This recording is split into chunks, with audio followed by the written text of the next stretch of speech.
This program contains violent content which may be too intense for some. Viewer discretion is advised.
True Crime with Marv.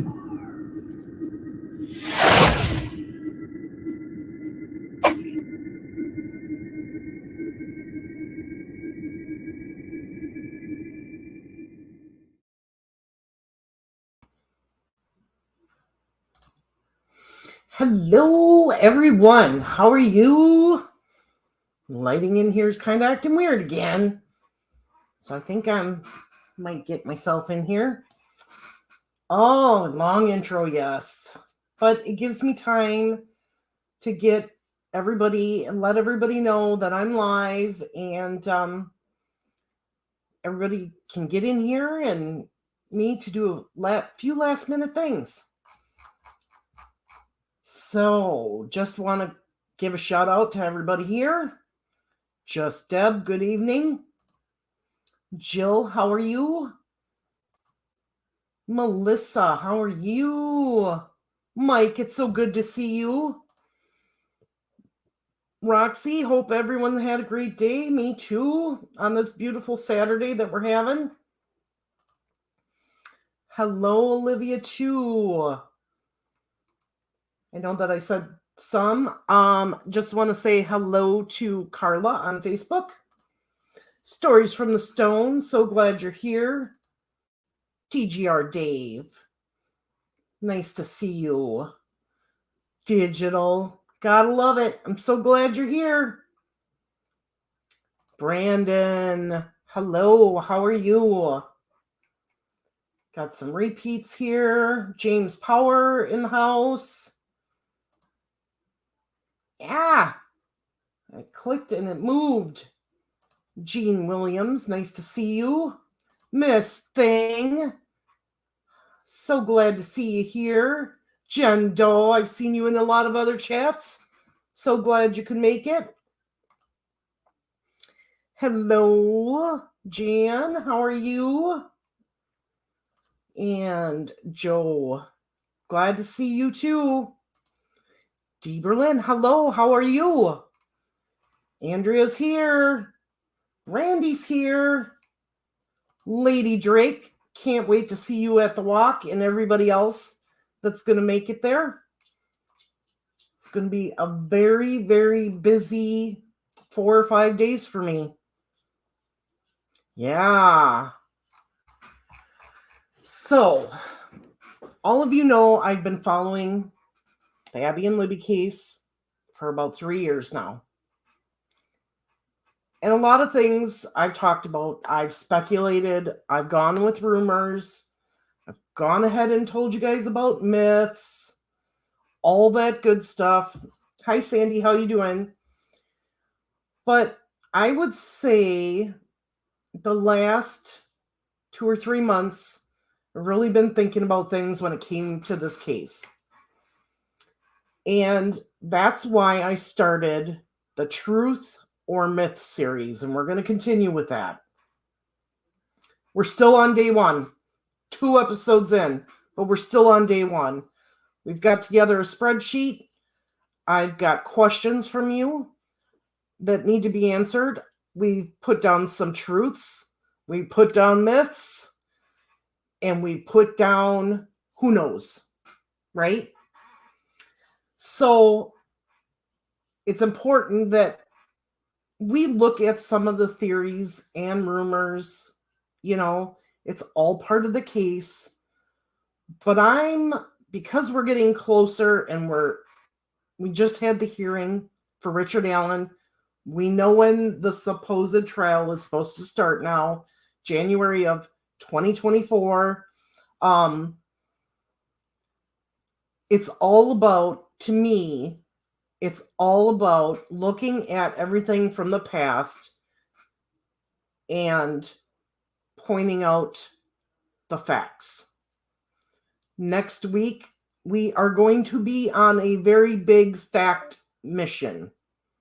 These documents are supposed to be unsealed and put on a website for all creators and media to get their hands on.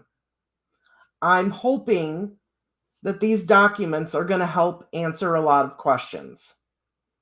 How far back are the documents going to go?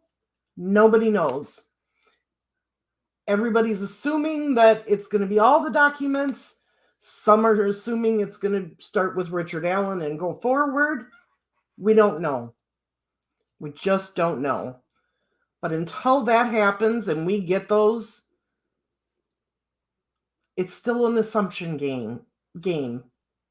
You know, we do have some facts of this case.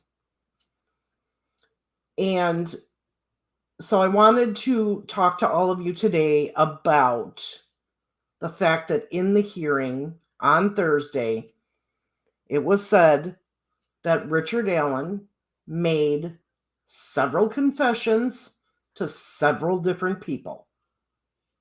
Okay. Right now, we almost have to take that with a grain of salt. We know how law enforcement's been in the past. Not very giving of information. And when they do, they leak it to certain people. And we truly don't know if that was right or not. For example, Richard Allen told a conservation officer that he was at the trails that day and that he was wearing similar clothing and on the bridge. Okay? We know that a man was on the bridge that day because we have witnesses that say it. Have the witnesses come out and actually said that it was Richard Allen? We don't know. Is the supposed talk with the conservation officer true? Did it actually happen? Or is this a ploy by law enforcement to make people talk? We don't know. We have to assume it's true because that's what we're being told, but we don't actually know that it is true. So, in the hearing Thursday, we all know that Richard Allen looks awful. Completely awful, right? Was he insane at the time that this happened? Absolutely not. Everything that we have to go by says that he was a normal person living a normal life, just has some skeletons in the background, and like to keep things personal and to himself. Now, when you're a regular person and you've been arrested for a high public murder, and you have to be protected at all costs so that this will actually go to trial and have a resolution, where are they supposed to put you? Let me know in the comments. Where are they supposed to put this man to where nobody from the general population can get a hold of him and hurt him or kill him? I have an issue with him being in solitary confinement for 23 hours a day. Okay? I do. This man is presumed innocent until proven guilty by a jury. So, the only place to put him is in solitary confinement. To keep him safe. To keep him away from any other individual that could do him bodily harm. I know that in my brain. I know that in my brain and in my heart. Okay? But there's got to be a way that they can let him out more than 1 hour a day. There has to be. Right now he's innocent. Even though we may believe he's guilty. At this moment in time, he's innocent. So there has to be a way that they can finagle something wherever in Westville, or if he goes somewhere else, to where he is not confined in that little solitary cell. Because I'll tell you what, if you or I, who have never been to jail, was put into that situation and has been there for the past 6-7 months, we'd have some mental issues too.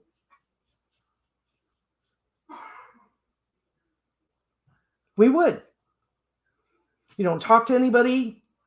You don't see anybody, Well, I guess from what I've heard from others who have been in jail, you do see them. They can't reach you, but they sure can pester you and give you a hard time, which doesn't make things any better either. So then, okay, do you put them in a mental hospital? Do they have the security to keep them there? Same thing's going to happen no matter where he goes. He has to go into a place where he is confined by himself, where nobody can touch him, nobody can reach him. It's a catch-22 situation, and it drives me crazy. because we have some very, very smart people in this world, and somebody has to be able to come up with some kind of solution to this, because this man cannot continue to be in solitary confinement 23 hours a day for the next 6 to 7 months. Because he is going to totally lose it. You can see it now. During the hearing, they said he refuses to eat. Days and days on end, he'll refuse to eat. And then all of a sudden, he'll eat for a couple days. And then he goes without eating again. He's not taking care of himself. He's not changing his clothes on a regular basis. The shirt that he was in that picture that the defense team took, he likes that shirt. Somebody in that institution, whether it be the medical staff or psychiatric staff, have to step in and say, in order to help you, you need to do these things. You need to eat on a regular basis. You need to wash up and change your clothes on a regular basis. You need to exercise when you're out and even in your cell. Read books. Do whatever you have to do to keep your mind sharp. Because right now his defense is saying, well, he doesn't have the mental capacity to even help us with his defense. Well, transferring him to another facility is not going to help that. Because he's still going to be in the same situation, as far as I can see. We do know that he sees the medical staff daily, yes. But they have to start being a little bit more forceful with him. And telling him, we know you haven't been in this situation. We're trying to help you. These are certain things that you need to do on a daily basis. That's what's going to help his mental stability, right? Just taking care of yourself helps you mentally.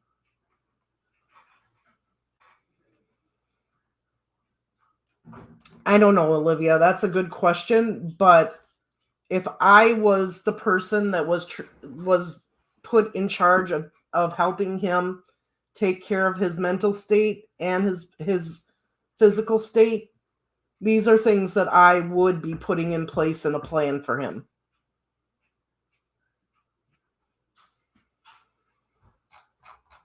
So I'm going to go up here. Rescue all dogs. Thank you for coming. And Judy, thank you. Christy. How many people believe the 2024 trial date will happen? Hang on.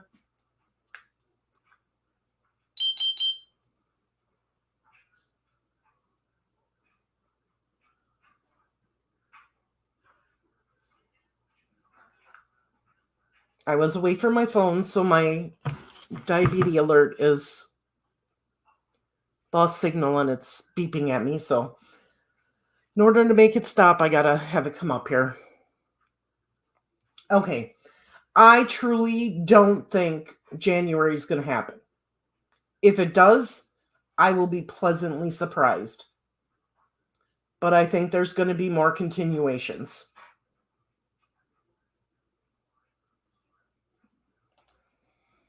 The longer the drug out, the more talking may take place. Yep. Julie Melvin said the whole conservation office story happened completely differently than we heard, and the FBI said procedures were followed. Right. So we don't have the whole story on that.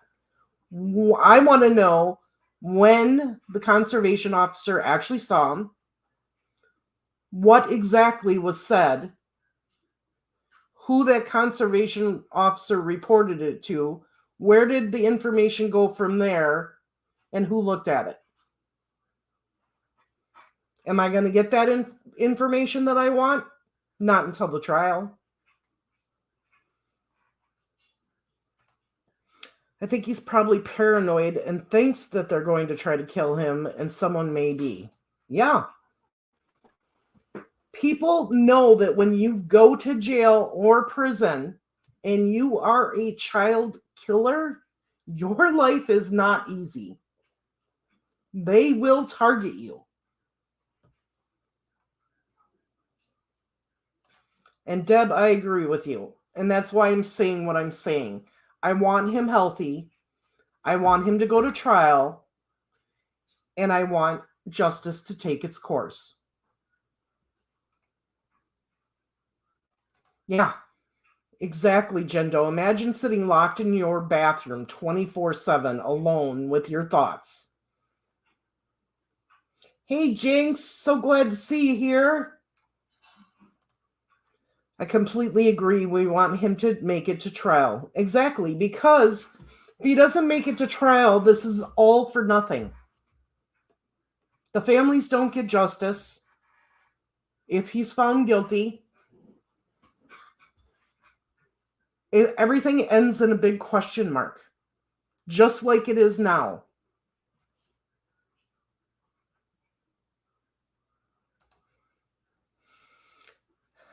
That could be. I think if he's convicted, it will be different. Jeffrey Dahmer went into general pop. Why wouldn't Richard Allen?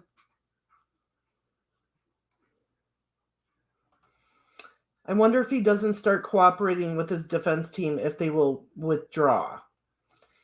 He's definitely making it harder on his defense team to help him. Okay? And this is where we get into today's topic. It's been said that he has confessed to being involved in the murders of Abby and Libby. Not that he did it, but that he's involved. And that's why the felony murder charges have been brought against him and not murder charges. It's been said by the prosecutor several times on Thursday's hearing that he confessed multiple times to multiple people. Okay. So, how are the police going to know that he actually confessed to people? One, he did it during a recorded telephone conversation. Two, he would have talked to somebody in the jail. Normally it would be a bunkmate or another prison inmate. But in this case, we know that's not true because he's not talking to anybody. So three would be anybody who is employed at the prison. So medical staff, guards, psychiatric employees. It's been said that he's written letters to the warden. Okay, so fine. These things are all assumptions right now and theories and myths that this is what he's told people. These are the people he's told. We don't know for a fact what was said, who it was said to, what he actually admitted to, right? Could he have said that he had knowledge that it happened? Could he have said that he was involved in some way, but not the actual murders? Could it be that he actually admitted to unaliving the girls? We don't know. Because all of that is kept quiet. Now, the defense, what makes me think that this is true, that he did make statements of some kind, the defense did not deny it. What the defense did is said because of his mental capacity, he's just telling people these things and they shouldn't pay any attention to him. Well, that doesn't sound right either, you know. But he's not making things easy for his defense team by doing these things. If he won't talk to them and truly help them, put on a defense for him, that's an issue. If he's going around and he's saying these things to other people or saying it in telephone conversations or, whatever, or in letters or whatever, he's definitely not helping his defense team by doing that. And they've got a big hill to climb if the prosecution can come out and show this was said at this time to this person, this was said at this time to this person. That's going to be a big uphill climb for them. Yes, solitary confinement is meant for the convicted. It does break them. Yeah, you're right. But on the other hand, the families of the girls can't see, touch, or hear them anymore. So I'm on the fence about feeling sorry for him. You all know I'm an empathetic person, okay? Do I think that Richard Allen is not guilty? No. I think he's guilty of something in this case. I truly do. I totally feel that if he had any part, whatever part he had in this, he deserves swift, just punishment for it. Okay? But we've had other big individuals that have killed people. How were they treated before they went to trial? Was Ted Bundy kept in solitary confinement? Was BTK kept in solitary confinement before their trial? How did those cases protect the defendant and keep them alive to go through trial?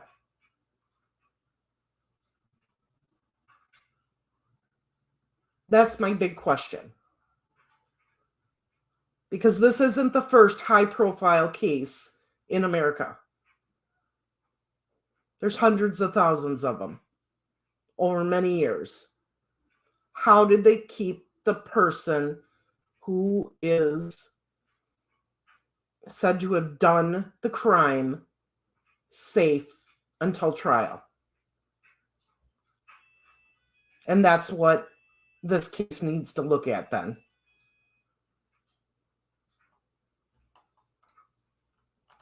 He does look a little medicated to me. And I think that's because of his breakdown mentally right now. Roxy, where does it say they transferred him to Delphi? They transferred him to Delphi for court. But where does it say that they transferred him to Delphi jail or whatever?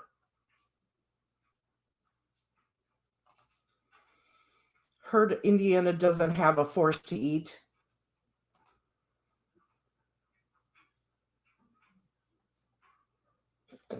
All right, that's something new to me. Why a shock collar has been shocked? Has he been shocked with it?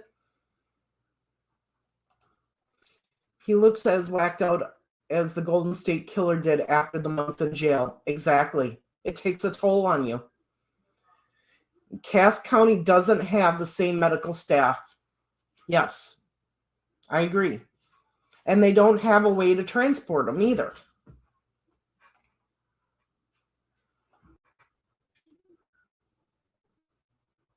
He needs to be healthy for trial, period. I agree. 100%. Is it true that he is under surveillance during his attorney visits? Is the shock collar for his protection to keep him from hurting himself or something else? So from my understanding, there was a person outside the door with a camcorder in the window of the door, taking video footage of Richard Allen while he was with his attorneys. There was no audio to it. They couldn't hear anything that was being said. No matter what happened, the judge has put a stop to it and said no more.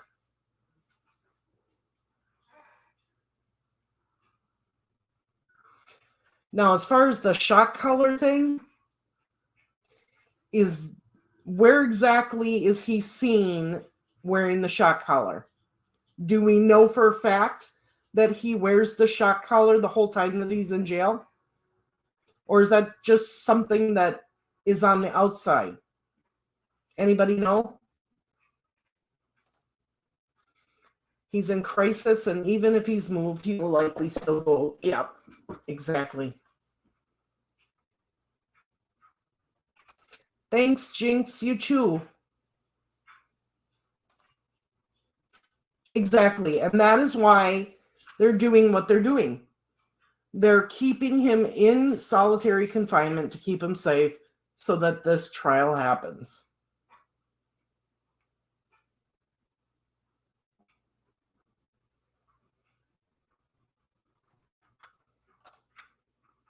I agree. This isn't his way out. I don't feel that this is his way out. He's still going to go to trial. He's still going to have his fate decided by a jury unless he chooses to plead. Okay. But it's still going to happen. As long as he's alive, it's still going to happen. He can't plead insanity because this is all happening after the fact, not during the crime.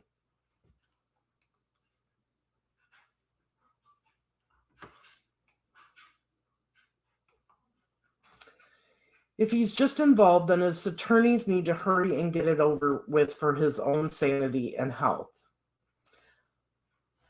As a high-profile case as this is, I am very shocked that his attorneys did not go to court right away and say, we want our due process and we want our quick trial.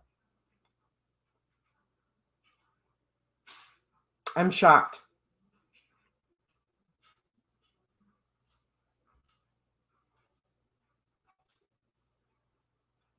Yeah, his defense team can call it generic admissions, but depending on what he said, it could be very damning. Yeah, and he just confessed to being involved, not the actual murder. And you're right, James. The defense team is going to push that very hard. You're right, Just Deb. He could have just helped move the bodies. He could have been a lookout. He could have been the man on the bridge. He could have been the man that forced them down the hill. Right now, he could have been anything that had to do with the girls being unalived.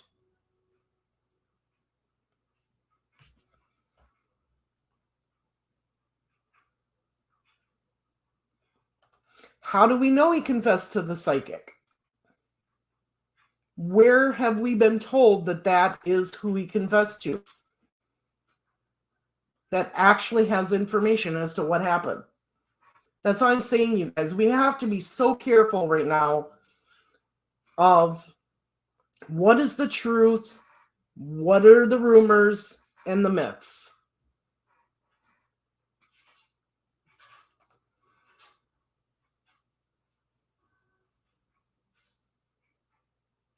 You're right.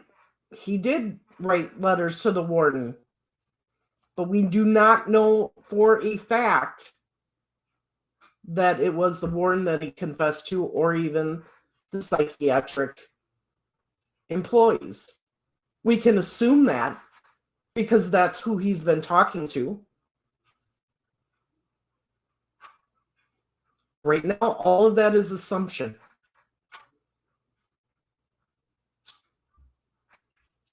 No hard evidence stating that is who he told this to. Right. We don't know what he actually confessed to. Silky Southern is a jail nurse. She was discussing trustees sometimes are assigned to talk to prisoners on suicide watch to help their mental state. Yes. So in Richard Allen's case, he would have been in his solitary confinement cell. They would have had an individual outside the door talking to him, making sure that he's okay, that he's not going to do anything to himself. Could he have said something to one of those individuals? Yes. It could be anybody he's got contact with. But for us to come out and say that it was the psychiatrist or this nurse or the warden, we don't know for sure.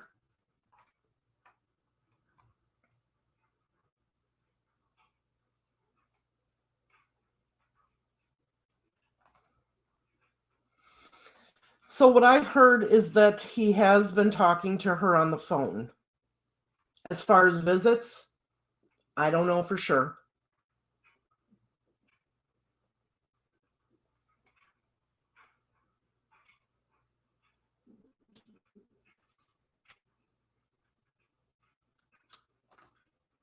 Maybe he's trying to look like he cannot stand trial due to being mentally unstable.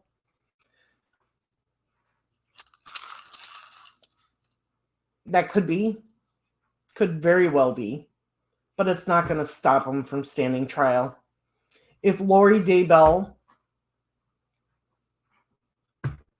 can't get stopped from standing trial for what happened to her kids and her ex-husband and her new husband's wife that passed away, it's not going to work for him either.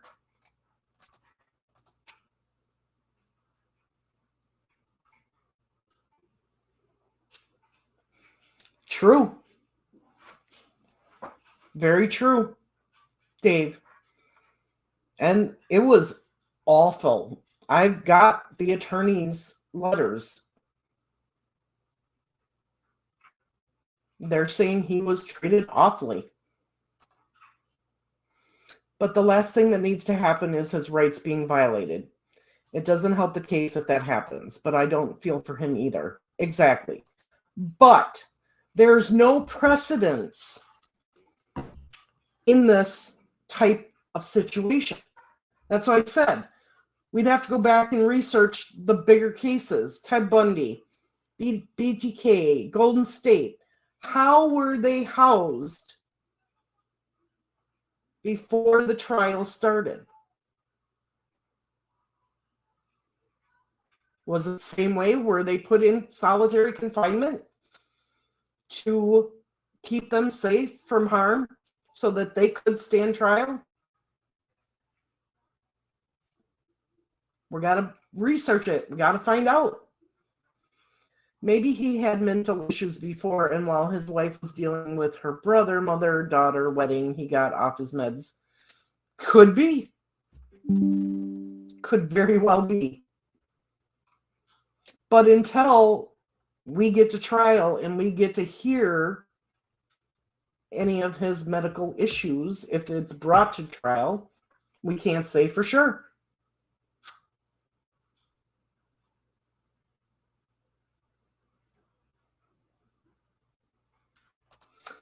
Okay, so Jinx says it's not a shock collar, it's a belt. Shocks you right in the kidneys.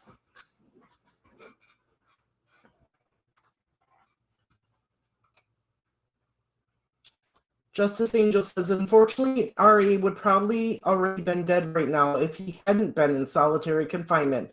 But it's a horrible state to be in mentally. Maybe it was done to break him on purpose. I don't think so. I think it all stems with the fact of they have nowhere to put this man. They have nowhere to put him in a county jail that could keep him safe and get him the medical attention and the psychiatric help that he needs right now from being in solitary confinement.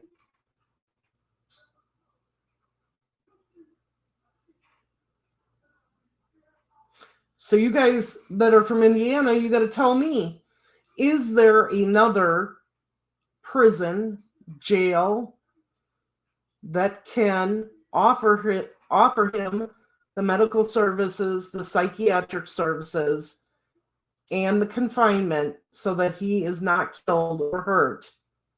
Is there another place there that can do that?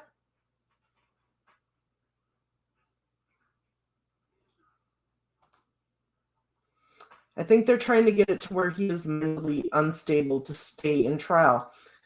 The police and everything are not going to do this on purpose to make him mentally unstable to where there's a chance that they could not try and convict him. They're not going to do it. Not for that long. In the beginning, for a short time, maybe, but not this long.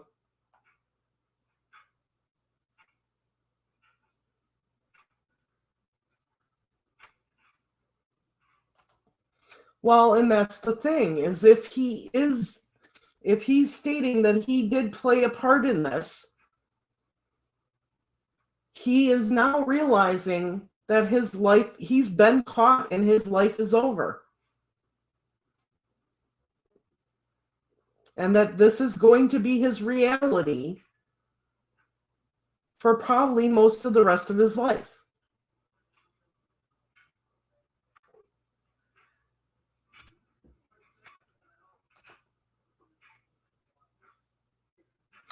I agree with you, Brandon.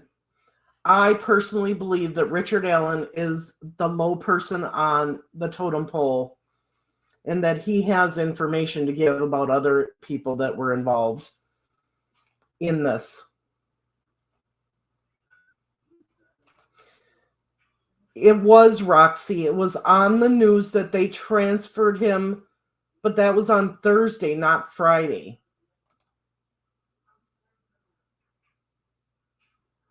So Bundy was in solitary during part of his trial. What about before the trial?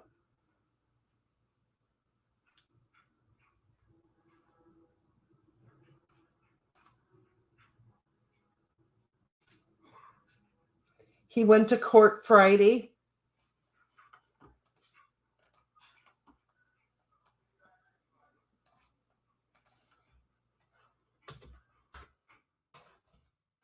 My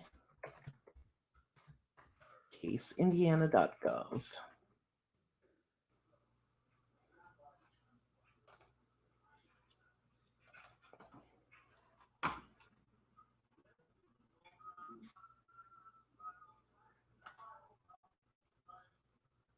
Okay, it's a belt for when he's being transported back and forth. That I can see. You can absolutely see them having him wear that. I believe Ari got a restraining order against further recording with his attorneys. Yes, he did. And the judge granted that.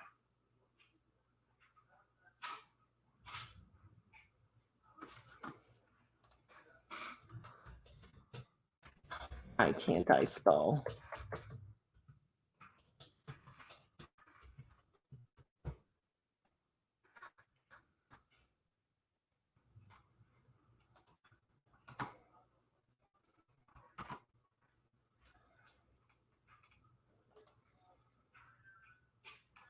Let's see.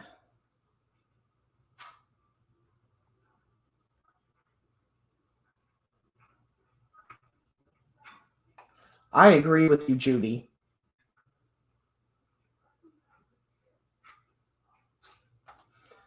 Ms. Haunted Parlor says, I think we'll hear major developments in December 2023. I think we're going to hear some before then.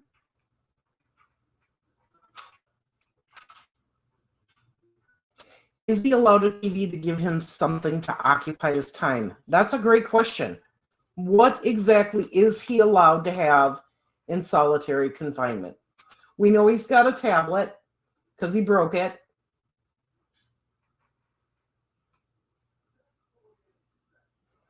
And the burden of proof falls on the prosecution. Do they have enough to present to the jury to find Ari guilty beyond a reasonable doubt? Exactly.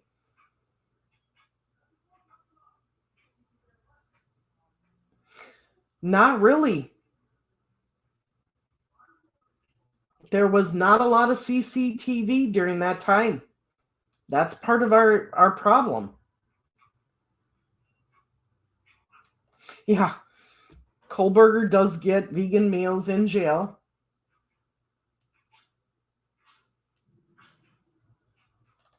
So, rescue all the dogs. Do you think Logansport State Hospital can provide him with the medical treatment, the psychiatric help, and keep him safe and away from other prisoners besides Westville?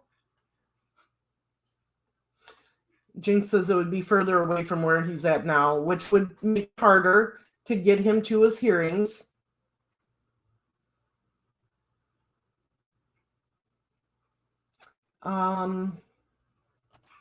We do have other prisons, but they're further away, right? So it has to be within a reasonable distance in order to get him back and forth to Delphi for hearings.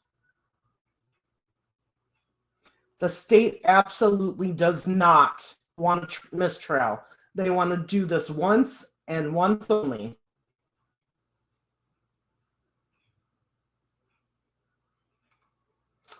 Let's see here. Yes, Judge Gull is going to make a decision on this.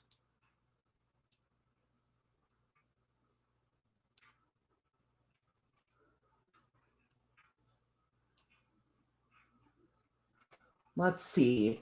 Did anyone see Mindshock's new one about Kokomo Crew?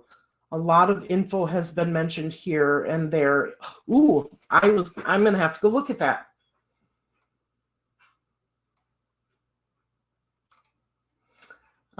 Let's see here. Even Israel Keys wasn't in solitary.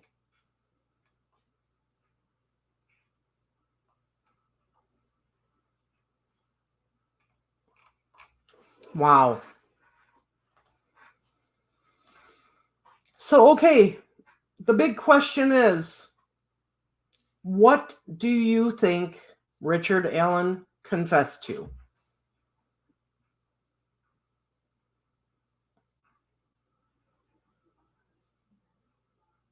And who did he confess it to?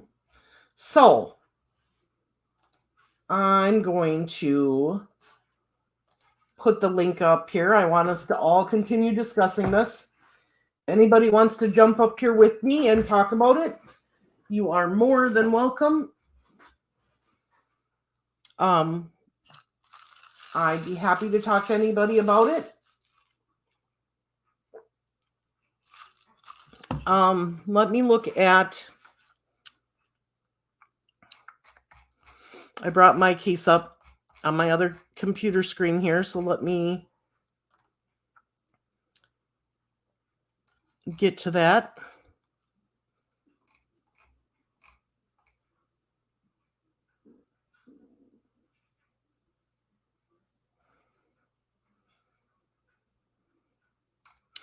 So, okay, he was in court for his hearing on 6/13.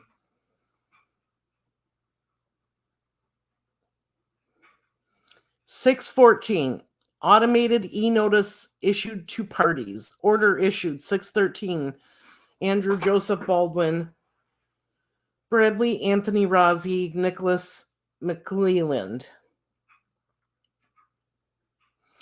6/15 hearing. So this hearing was rescheduled.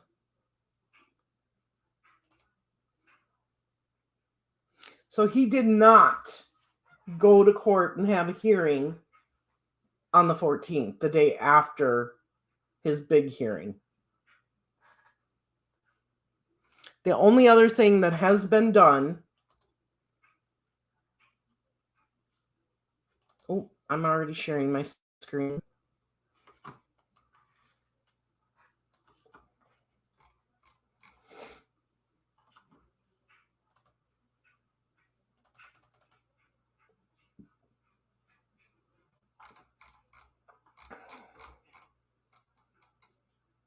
So this starts 6/13, order issued. These were all of the instructions for everybody that was going to go to court.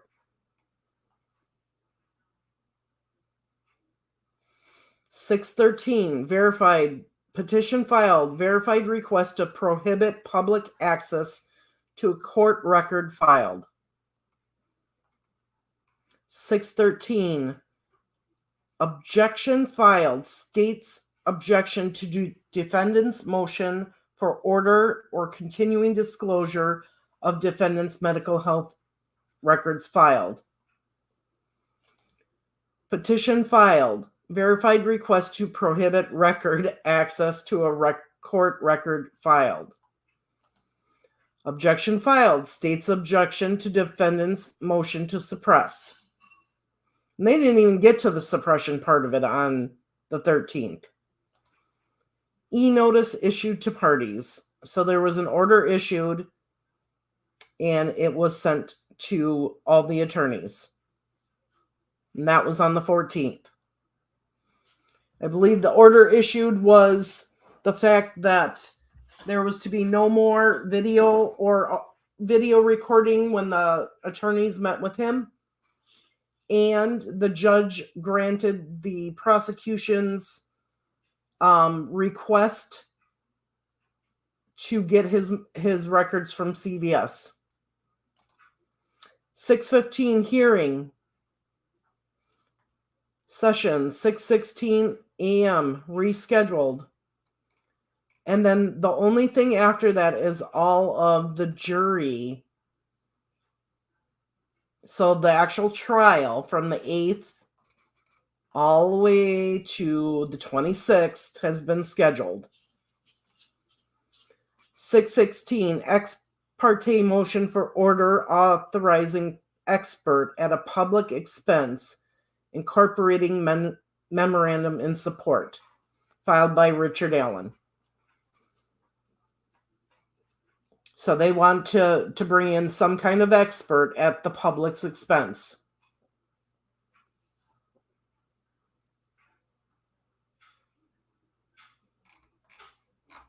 That's all.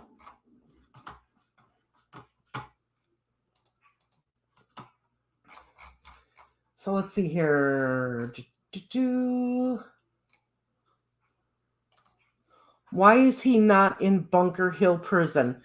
Where is Bunker Hill compared to where he is now? And what's different about Bunker Hill prison?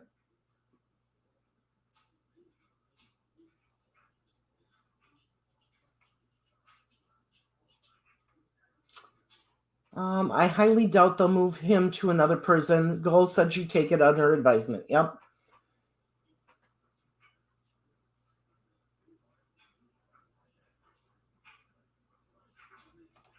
There have been individuals that said he confessed to doctors, the warden, his wife, but we don't know for sure who he confessed to. Right?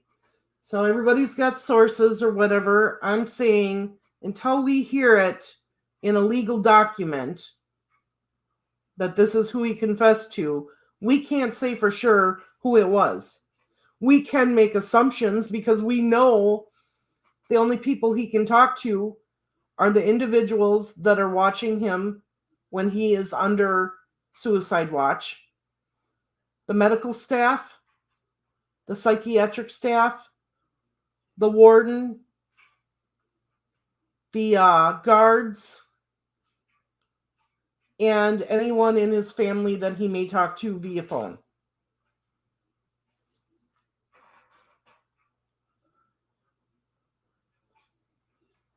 So it's safe to make the assumption that it's one or several of those people. But who exactly, we don't know.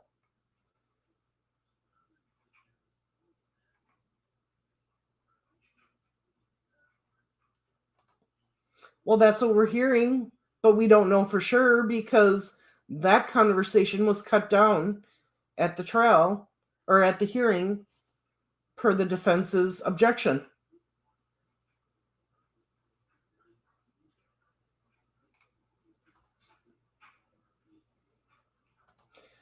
It probably was vague and really not relevant to the case because it didn't reveal any additional evidence. Well, we don't know. Depending on when they got this information, they may be investigating it. Oh, Rose. Okay, sorry. Richard Allen confessed to knowledge of certain parties involved, which could be... And I'm sure if that's the case, the police are looking into that. That could be. Rumor was RA may have used his tablet and told family members his involvement. Could be.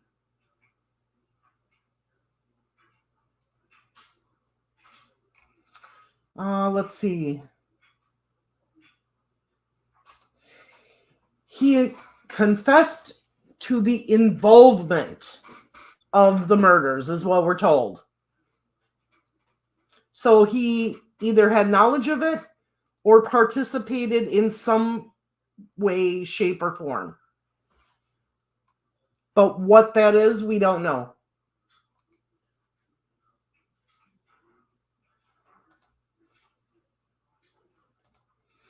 I haven't had time to form opinion yet. Prosecutors want us to think he confessed to holding the weapon. No, where did that come from? Defense wants us to think he was a babbling generic BS.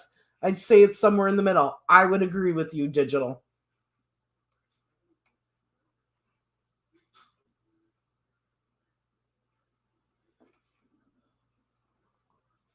Let's see here. It was said in court Thursday, Allen confessed to involvement. What he confessed to and to whom he confessed to is unknown. Exactly.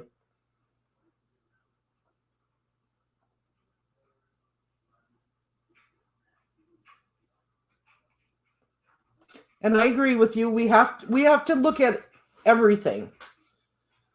But everything that we hear in this case is not the truth. It's people's opinions. It's people's theories. It's the rumors, So we have to keep that in mind that when we're hearing people talk, unless you can see it in black and white in front of you and hold it, stating this is what was said and this is what was done, it may not necessarily be true.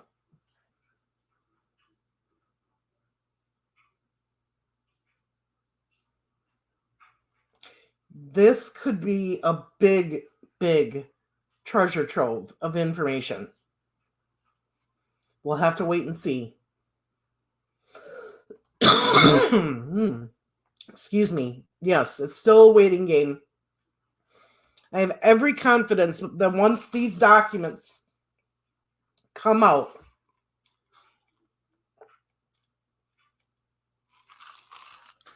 next week, that's when we're going to learn more.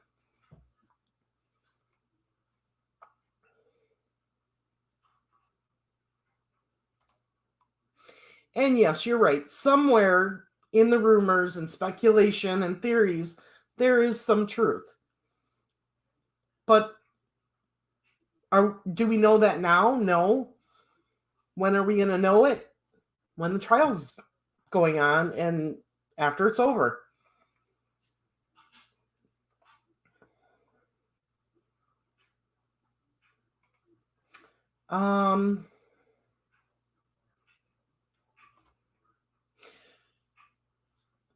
What's to say he didn't confess to his wife?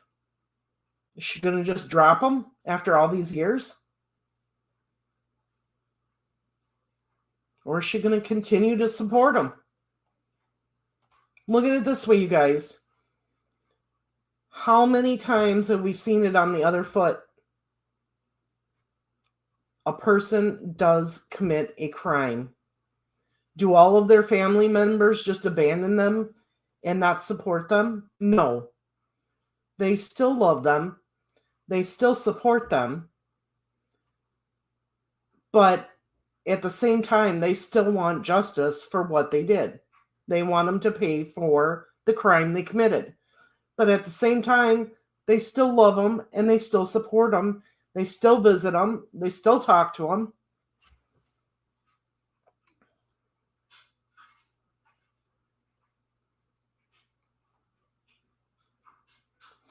Bunker Hill is at Grissom Air Force Base about 5 to 8 miles south of Peru.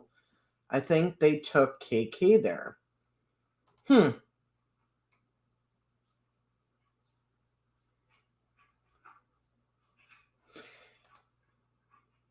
Yeah, I do. I hope that he's going to finally open up and tell on everyone involved.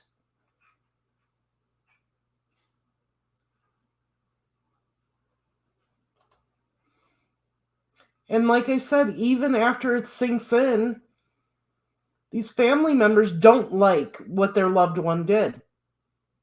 They don't condone it. They don't like it, but they still support and love their family member.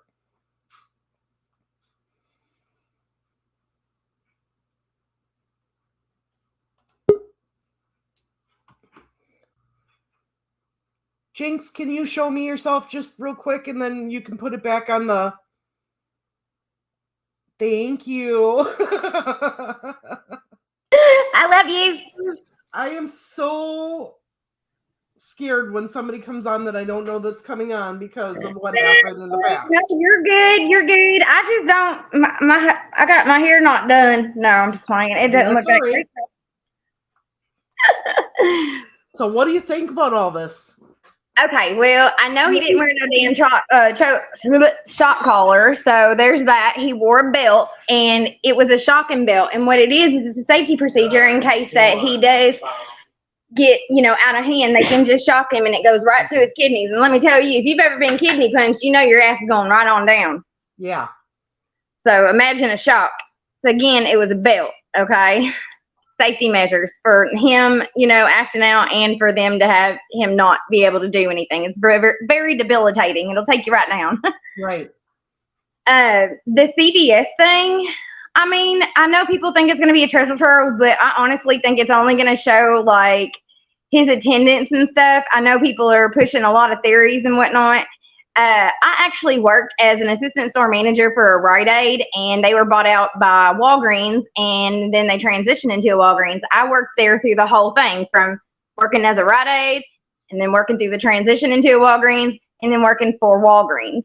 Let me tell you, all their pharmacy stuff was like the same. The regulations, the rules, all that. You know what I'm saying? That's like basic, same across the board.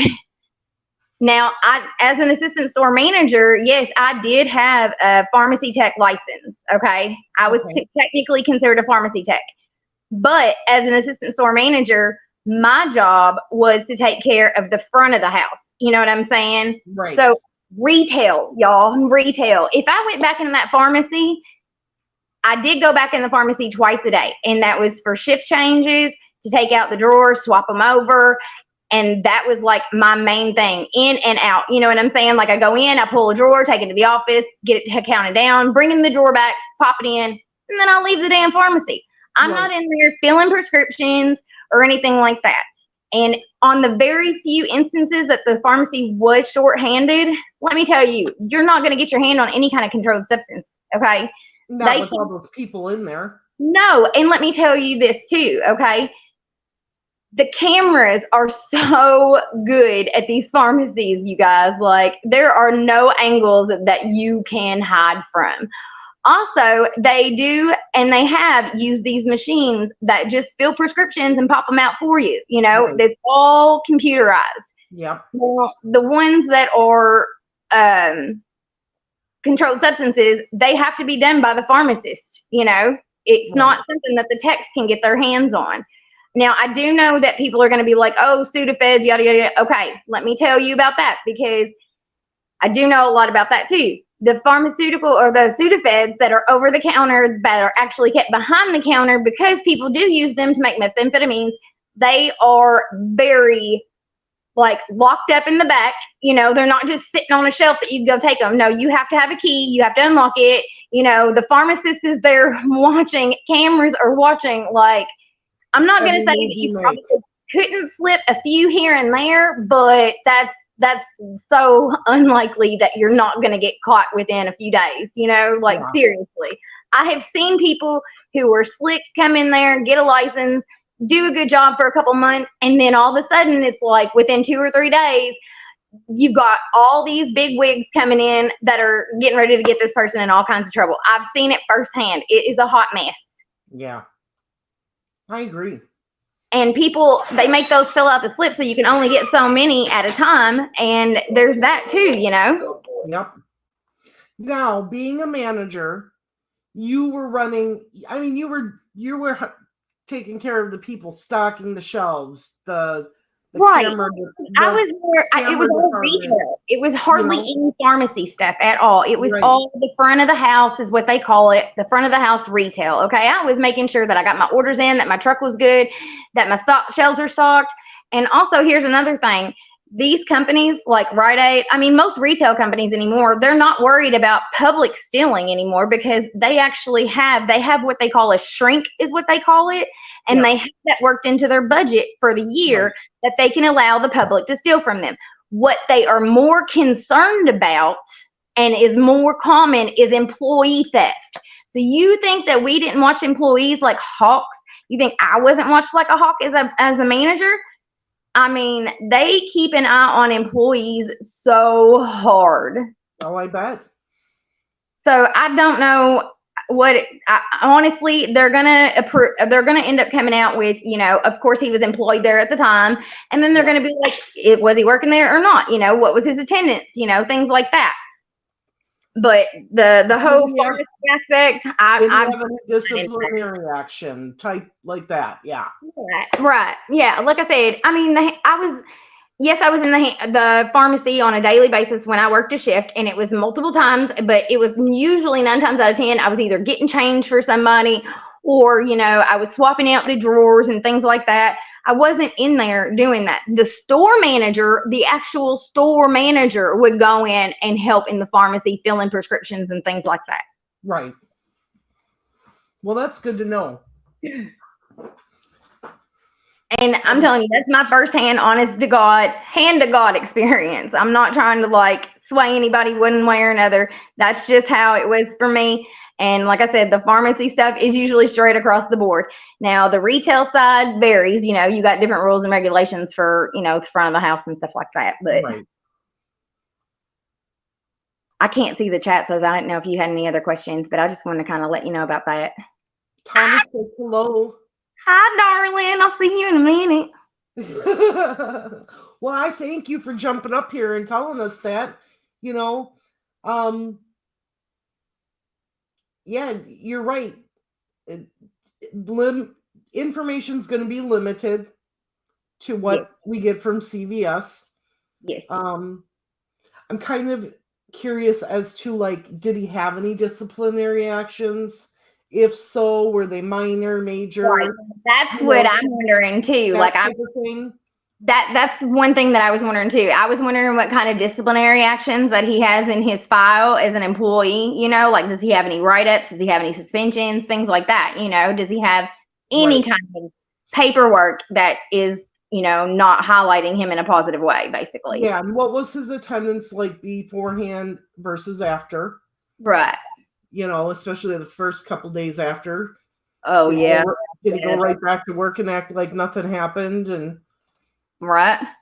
And then also, like, I do want to point out too, really quick, because I know people have been talking about the photos and all that stuff. Yeah. That's another thing. Okay, like if he was printing out duplicates, here's the thing: it's gonna show in the stock inventory that it was printed out duplicates. You know, well, it's going to show that obviously you're missing stock, you know, like the paper printed out that the pictures are on, things like that. So like if all of a sudden like somebody comes in and orders like 25 photos, but why am I missing 50 photos worth of stock to print them on? You know, like it's going to catch up. Like that's the whole thing. Like I don't understand what people are thinking. Like, and we don't just keep CDs under, we got to go. It's a whole thing. There's audits. There's so many audits on that stuff. They want full accountability. They don't want any employee theft. That's the biggest thing. Like, they're auditing and constantly on you about every little nick and cranny. Oh, wow. And Jen Doe says, I don't want to call in, but I worked at Rite Aid as an assistant manager and had a different experience. Oh. Interesting. As at Rite Aid, I'm wondering, because like I said, I was assistant store manager. Now, I didn't generally go into the pharmacy, and I actually didn't have a pharmacy tech license until I transitioned over to Walgreens, and then I was required to get my pharmacy tech license because I was transitioned over to Walgreens. But now through Rite Aid, I didn't have a pharmacy tech license. All I did was go in there, get drawers, swap them out, and get on out. Huh. Interesting. So there's that. But Walgreens and CVS are very similar in their policies and procedures. So, okay. But yeah, like, I mean, when I was Rite Aid, like I said, the only thing that I did was go in, get drawers, and get out. And that made me so nervous to even do that. You know what I mean? Like, I didn't want any part of that pharmacy. I was very resistant whenever Walgreens was like, nope, you got to get it. And I was like, oh, dang. Yeah. I didn't want to be in no pharmacy. Like, that just makes me nervous. I don't even like taking aspirin, okay? Yeah. So how many cameras do they actually have around in at a store like that? Like Rite Aid and CVS. I mean, look, okay, so Rite Aid had cameras, but whenever they transitioned over into Walgreens, let me tell you, this company came in and put in like 50 new cameras. Every little nick and cranny was caught. I had to turn like 3 pages just to see all of them. And it was like a grid of like 20 cameras at a time, Yeah. And like 3/4 of the cameras were on the pharmacy. Only 1/4 of them were worked in the front of the house where the retail part was. Oh, wow. Yeah, and Jen Doe saying she went into the pharmacy and they developed film as assistant manager. Yeah, we developed film, you know what I'm saying? But like I said, you got to think that you have to have accountability for what materials that you were using. So they're going to catch up that we're missing this amount of product, but it's saying that it was, but we don't have the money for it. So obviously somebody is taking it. There's an accountability thing to it. Yeah. Wow. Interesting. So yeah, I can't wait for all these documents to come out. Me too. I'm excited. That is where, so like the Keegan Klein stuff that came out with the cops interviewing him or whatever.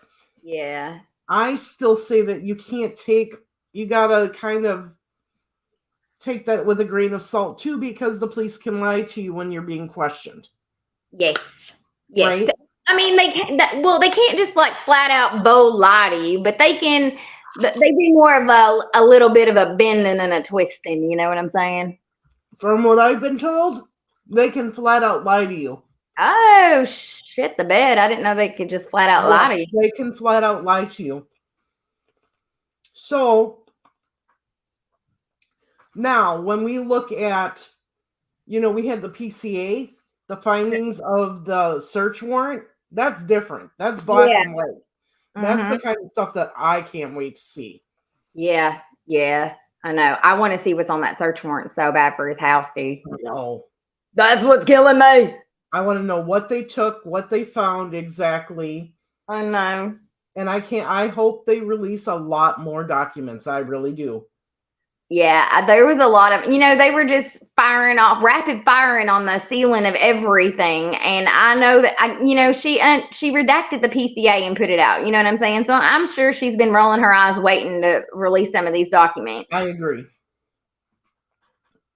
And, a lot of the motions that the prosecutor's been making that he seals right away, I'm hoping all that gets unsealed so we can see what that is. Yeah, You know? yeah. I mean, I don't want them to unseal too much and it be detrimental to the case by any means, because I want whoever did this caught. That's for sure, first and foremost. But I want it done the right way, Exactly. I mean, if he's not eating, then you know what? Strap him down and shove that tube down his throat. Yeah.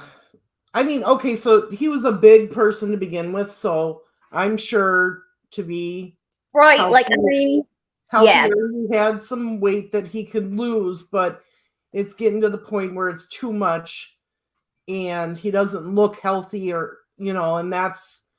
Well, and you got to think too that, if he was kind of a pudgier guy, and he had been for a while. So when you lose weight, it's not like your skin's going to bounce back as old as he was either. It's going to be a little elastic, or I can't say the word. It's going to be a little loose, Roxy, he did not pay for the pictures for the girl's funeral. He just didn't charge the families for them. Right. Yeah. And that was a policy of CVS. Yeah, that's right. They have done that for other people and other families also. But he did not personally pay for those pictures. No, that's a silly rumor. So, Marv, thank you for letting me come in. I'm sorry, y'all. I got sticker belly. Good. And girl, I gotta say, way to go at that courthouse with. Would. Okay, look, I saw him and I was like, this little shit. Look at him walking around with his press t-shirt on. He ain't nothing but a paparazzi punk ass. And I thought, I'm gonna get him. Like, I just know he's gonna yell, and I'm gonna be the one today. I'm gonna be the one to tell him. I was like, screw it. So I did. I got in front of all the camera crews, like they had all their tripods set up. I was sitting down on the ground, out of sight, not in their way in any way.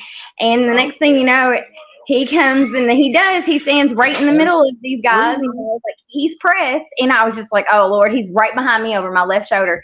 And he yelled out Richard. And I mean, it just hit me from my bottom of my soul. I was like, shut the fuck up, Yeah.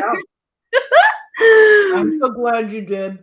But I straightened up my shirt before I did so he could get a good shot of my floor 4 sweater. So what I want to know is, after you said that, what was the press's reaction? Girl, I wish I had a better mic. Okay, I wish my phone had like a better able to record it, because there was a bunch of the camera guys who were like trying not to laugh. Like one of them did kind of was like, ha! Yeah. I was like, yeah, you're welcome. Y'all all were thinking it, and my ass did it. You're welcome. Yeah. That was so uncalled for and rude and tacky. Like, but that's his MO. I can't. I didn't tolerate it. Not sorry. And I knew I ruined his shot. So whenever I had to walk away, I made sure he got a good shot of my face too. And I was like, did you get your shot? Knowing damn well I ruined it. Oh, I love it. And then he made the mistake of being like 4 angels or something, or 4 angels. And I was like, oh, you done messed up now.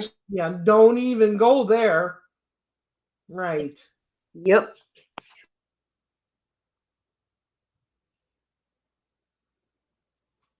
Yeah, he's done that multiple times. He's crazy. Indeed, it really was. All right. Well, thank you so much for joining me today. I love it. Yep. Thanks for having me. I'll see you later. Bye, y'all. Bye. So, if you don't know what we're talking about at the courthouse, JRL, that's all I'm going to say, was there, and he's obnoxious and he likes to yell. And he was yelling at Richard Allen, and Jinx told shut the blank up. So I was like, you go, girl.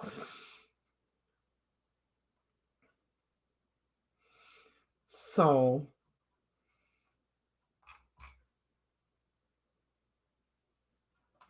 now Jeffrey Dahmer was put in general pop afterwards, but beforehand, before he even had any court or anything, Where was he held?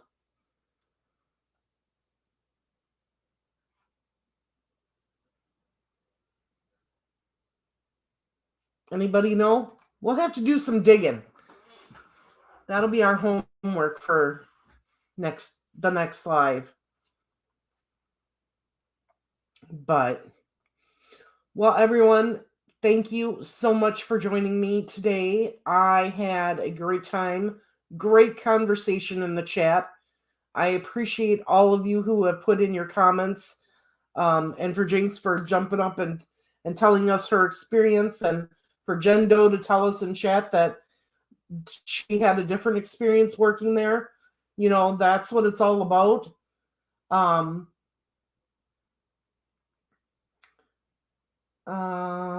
You're welcome, Jinx. Thank you for coming on. We're going to have a busy week and a half here on the channel. I can tell you that. Coming up Wednesday, Thursday, and Friday of this week, we are going to have Mark Tate on the channel, and we are going to talk about Tabitha Shuck Rain's case. It's the countdown to It's Time to Talk at the Tipton City Park on June 30th and July 2nd. So we're going to be having a lot of information about Tabitha coming out. And with these documents being dropped, I would not be surprised if there's going to be a nightly live from this channel. Because it's going to be a lot to talk about between Tabitha and these documents. And I also want to do a live about the Chad Dorman case where he executed his 3 boys. So get ready to see a lot of me between today and the 28th, because there's going to be a lot happening. I can't wait. I look forward to seeing you guys and talking to you about more stuff. Just like I said, just remember, everything you hear on the internet does not mean it's true. We pointed out things today that were not true, you know, and just because we hear them and it clicks in our head and we remember that, we have to remember what is theory, rumor, myth, and what is truth. It's very important to each and every case that we remember that. So, Rescue All the Dogs, thank you so much for the super sticker. I appreciate it. Oh, and I have one more announcement. I will be doing a live between today and the 28th on the Flora Fires, the 4 sweet angels that lost their lives.